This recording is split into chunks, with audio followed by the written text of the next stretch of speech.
Buenas tardes, mi nombre es Brigitte Acevedo y estoy con mi compañera Natalia Castelar. Hoy vamos a hablarles sobre el dadaísmo. Lo primero que hablaremos es sobre el contexto histórico del dadaísmo. El dadaísmo surgió en el contexto de la Primera Guerra Mundial, entre artistas de sectores, exiliados, políticos y expatriotas radicados en Suiza. Estos artistas concebían la sociedad de la época como hipócrita y autodestructiva. Sostenían que el tradicionalismo imperante en Europa desde siglos anteriores solo había conducido a la ruina, manifestando de manera concreta en la Primera Guerra Mundial. Como consecuencia, pretendían liberar el arte de sus ataduras racionales. Antes de la fundación de Cabaret Voltaire, algunos artistas, como Med Duchamp, habían realizado obras absurdas o irónicas deliberadamente. Sin embargo, estas eran manifestaciones individuales.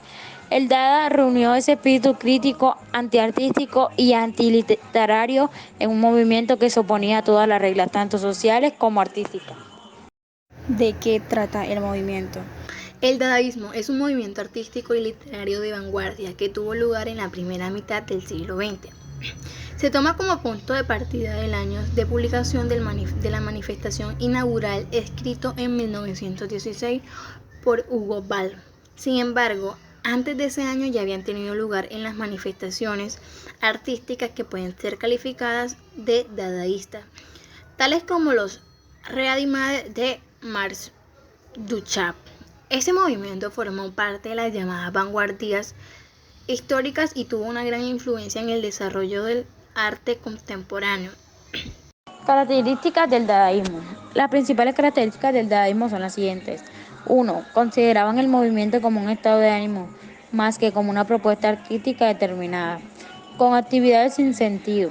Ironizaban y ridiculizaban las manifestaciones del arte vigente. 2.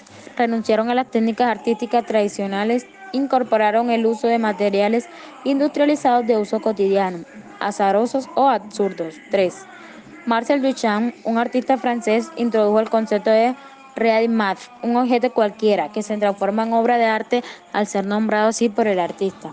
Esta afirmación desplaza el valor de la obra del arte del objeto en sí mismo a la acción del artista. 3.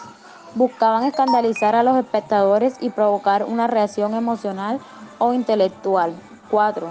Renegaban del concepto de obra de arte, no solo lo buscaban, sino que rechazaban producir objetos perecedores que fueran contemplados en los museos. 4. Consideraban que el arte era un ejercicio de libertad para ellos. No era artista quien dominaba una determinada técnica, sino quien era capaz de ejercer la libertad. 5. Rechazaron los límites entre las disciplinas artísticas.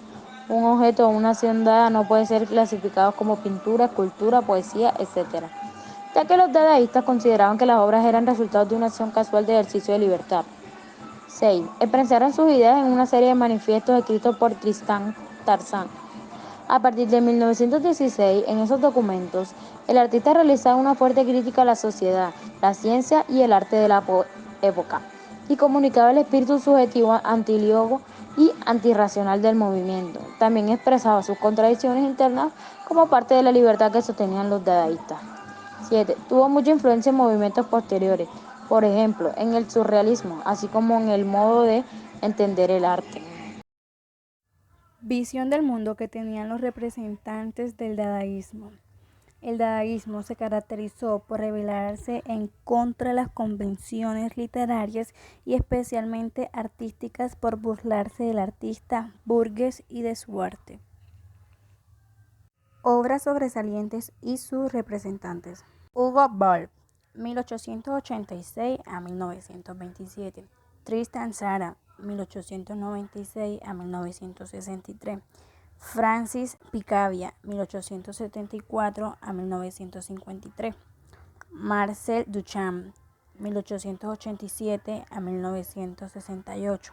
Jane Arp, de 1887 a 1966.